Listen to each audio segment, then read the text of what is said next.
नमस्कार, सत्यहिंदी.com में आपका स्वागत है। एक नजर अब तक की सुर्खियों पर। दिल्ली पुलिस की क्राइम ब्रांच की एसआईटी ने चांदबाग और जाफराबाद हिंसा मामलों में 2 चार्जशीट कोर्ट में आज दाखिल की हैं। इसमें कई बड़े खुलासे किए गए हैं। दिल्ली पुलिस की एसआईटी ने आम आदमी पार्टी से निष्कासित पूर्व पार्षद ताहिर हुसैन के खिलाफ आज चार्जशीट दायर की।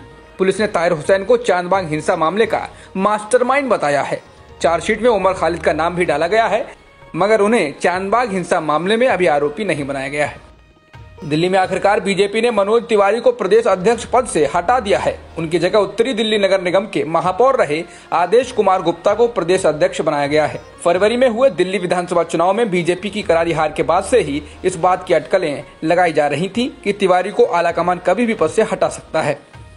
बिहार सरकार का कहना है कि देश के अन्य राज्यों से बिहार लौट रहे लोगों का मंगलवार से न पंजीकरण किया जाएगा और न ही क्वारंटीन किया जाएगा। इंडियन एक्सप्रेस की रिपोर्ट के मुताबिक सोमवार तक बिहार लौटे लोगों का पंजीकरण किया गया है और उन्हें 5000 से अधिक केंद्रों में क्वारंटीन किया गया है, जहां पहले से ही लगभग 13 लाख प्रवासी हैं। इन केंद्रों को 15 जून के बाद से बंद कर दिया जाएगा। आज प्रधानमंत्री मोदी ने देश के प्रमुख उद्योग चैम्बर CII के सालाना सेशन को संबोधित किया। इस दौरान उन्होंने कहा कि मैं प्रधानमंत्री के तौर पर आपको भरोसा दिलाना चाहता हूं। मैं कहना चाहता हूं कि मैं आपके साथ खड़ा हूं। अब भारतीय इंडस्ट्री के पास आत्मनिर्भर भारत का स्पष्ट रास्ता है। इसके साथ ही उन्होंने कहा कि देश का आयात कम करने के लिए और कैसे आयात के लक्ष्य कम करने हैं, इस पर हमें विचार करने की जरूरत है। कांग्रेस पार्टी के पूर्व अध्यक्ष राहुल गांधी ने rating agency Moody's investors services द्वारा भारत की रेटिंग Baa2 से घटाकर Baa3 किए जाने को लेकर प्रधानमंत्री मोदी की सरकार पर निशाना साधा है। उन्होंने ट्वीट कर लिखा है, मूडीज ने मोदी की अगुवाई में भारतीय अर्थव्यवस्था की स्थिति को बिल्कुल कबाड़ से एकदम ऊपर रेट किया है और गरीबों और MSME क्षेत्र को मदद के अभाव का मतलब ये है कि आगे हालात और ज्यादा खराब होने वाले हैं।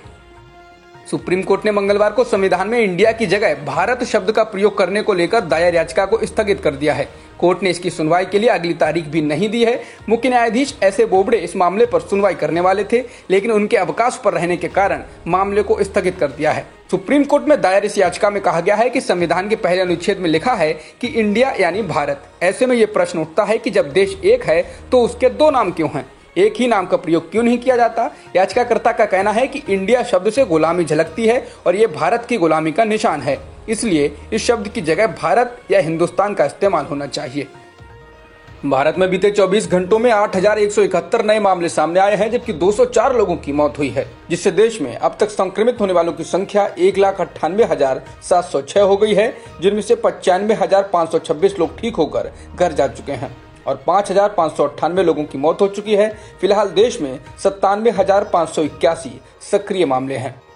स्वास्थ्य मंत्रालय के मुताबिक देश में कोरोना का रिकवरी रेट 48.07% हो गया है। स्वास्थ्य मंत्रालय के संयुक्त सचिव लव अग्रवाल ने मंगलवार को प्रेस कॉन्फ्रेंस में इसकी जानकारी दी।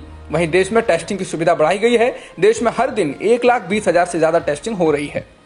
दिल्ली के मुख्यमंत्री अरविंद केजरीवाल ने कहा है कि प्रदेश में कोरोना के मामले बढ़ रहे हैं, लेकिन हमें चिंता करने की जरूरत नहीं है, क्योंकि दिल्ली के अस्पतालों में सरकार ने पूरी तैयारी की है। दिल्ली सरकार ने आज दिल्ली कोरोना नाम का एक एंड्रॉयड मोबाइल ऐप लॉन्च किया है, ताकि लोगों को पता चल पाए कि दिल्ली के किस अस्पताल में किस वक्त कितने बेड खाली हैं, किस अस्पताल में कितने वेंटिलेटर खाली हैं।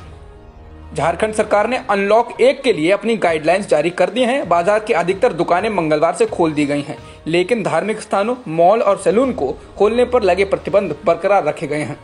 पश्चिम बंगाल में अन्य राज्यों से प्रवासी मजदूरों की वापसी के साथ तेजी से बढ़ते संक्रमण से निपटने के लिए ममता बनर्जी सरकार ने कई जिलों में नए कोरोना अस्पताल खोलने का निर्णय लिया है। संबंधित जिलों को इसका आदेश दे दिया गया है। स्वास्थ्य विभाग के एक वरिष्ठ अधिकारी ने मंगलवार को इसकी जानकारी दी। फिलहाल राज्य में 69 कोरोना अस्पताल हैं, इनमें से 53 निजी क्षेत्र के हैं। असम में हुए भूस्खलन में लगभग 20 लोग मारे गए हैं। मारे गए लोगों में ज्यादातर लोग दक्षिण असम की बराक घाटी के हैं। कई दूसरे लोग घायल भी हुए हैं। इस इलाके में पिछले 2 दिनों में बहुत बारिश हुई है। कछार, हैलाकांडी जिले और करीमगंज में 6 लोगों की मौत हो गई। राहत व बचाव कार्य जारी है।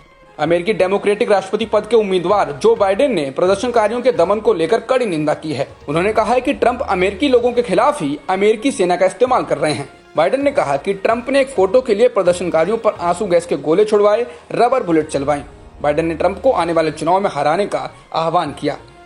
दुनिया में संक्रमण के मामले 62,89,259 हो गए हैं, जबकि वायरस के कारण होने वाली मौतों की संख्या 3,75,994 हो गई है। इसके अलावा 29 लाख से ज्यादा लोग ठीक भी हो चुके हैं। न्यूजीलैंड के प्रधानमंत्री जेसिंडा आर्डर्न ने कहा कि कोरोना वायरस महामारी की रोकथाम के लिए लगाए गए सभी प्रतिबंध अगले सप्ताह तक हटाए जा सकते हैं। उनका कहना है कि इसके बाद देश में अलर्ट लेवल 1 रहेगा, जिसके तहत सोशल डिस्टेंसिंग की जरूरत नहीं होगी और लोगों के एकत्र होने पर लगी पाबंदी भी हट जाएगी। हालांकि उन्होंने ये साफ किया है कि देश की सीमाएं फिलहाल बंद रहेंगी। दुनिया के सबसे ज्यादा कोरोना प्रभावित देश अमेरिका में संक्रमित लोगों की संख्या 18,11,357 है, जबकि वायरस से मरने वालों की संख्या 1,05,160 है। कोरोना वायरस महामारी के मद्देनजर इंडोनेशिया ने इस साल की हज यात्रा रद्द कर दी है। इंडोनेशिया से हजारों मुसलमान हर वर्ष हज यात्रा के लिए सऊदी अरब जाते हैं, जहां मुसलमानों की 2 पवित्र इबादतगाहें मक्का और मदीना स्थित हैं। इंडोनेशिया सरकार ने कहा है कि हज यात्राएं अगले आदेश तक रद्द की जाती हैं। पाकिस्तान के प्रधानमंत्री इमरान खान ने लॉकडाउन हटाने को लेकर बदतर होती अर्थव्यवस्था की दुहाई दी है। उन्होंने कहा कि पाकिस्तान में और देशों की तरह लंबा लॉकडाउन नहीं लगाया जा सकता। हमारी अर्थव्यवस्था वैसी नहीं है, इसलिए हमको कोरोना के साथ रहना सीखना होगा। इमरान ने कहा कि हमें दुख है कि आने वाले समय में कोरोना और बढ़ेगा और मौतें ज्यादा होंगी, लेकिन अगर हम सावधानी से रहें तो कोरोना के बावजूद रह सकते हैं। अब तक की खबरों में इतना ही। बाकी खबरों के लिए बने रहिए सत्यहिंदी.com के साथ।